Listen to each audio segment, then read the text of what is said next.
నేనైతే నా లైఫ్లో ఫస్ట్ టైం పార్లర్కి వెళ్ళి హెయిర్ కట్ చేయించుకున్నాను అనమాట. సో ఎప్పటి నుంచో అనుకుంటున్నాను, ఇప్పటికి కుదిరింది. అది కూడా 2026లో. యాక్చువల్లీ ఏంటంటే హెయిర్ నాది చాలా థిన్ అయిపోయింది అనమాట. అండ్ పొడుగు అయితే పెరుగుతుంది కానీ వాల్యూమ్ ఉండట్లేదు హెయిర్లో. అందుకనేసి ఒకసారి అయితే కట్ చేయించుకుందాము అనేసి ట్రై చేశాను. సో ఇక్కడ నేను లేయర్స్ కట్ చేయించుకున్నాను అనమాట. నేనేం చెప్పానంటే తనకి లాస్ట్ కింద నుంచి స్టార్ట్ చేయండి అని చెప్పాను. సో చాలా తక్కువ అమౌంట్లో నా హెయిర్ కట్ అవ్వాలి, బట్ లేయర్స్ మాత్రం కనిపించాలి అనేసి చెప్పాను అనమాట. సో తను చాలా కష్టపడింది నా హెయిర్ కట్ చేయడానికి. యాక్చువల్లీ తనకి నా హెయిర్ చాలా పొడుగైపోయింది అనమాట.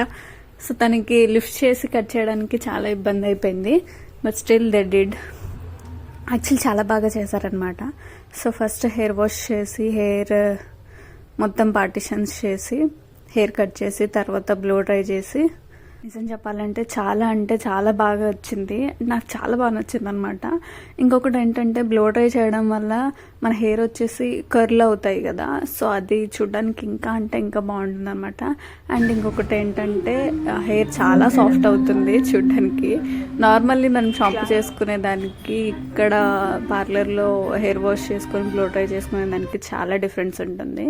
సో అప్పుడప్పుడు ఇలా చేయించుకుంటే మన హెయిర్ కూడా చాలా బాగా హ్యాపీ ఫీల్ అవుతుంది అనమాట. అండ్ చూసారా ఎంత బాగుందో.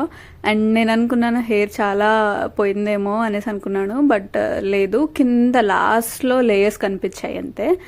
అండ్ ఇదండి. లైక్ అండ్ సబ్స్క్రైబ్ చేసుకోవడం అస్సలు మర్చిపోవద్దు. Thank you.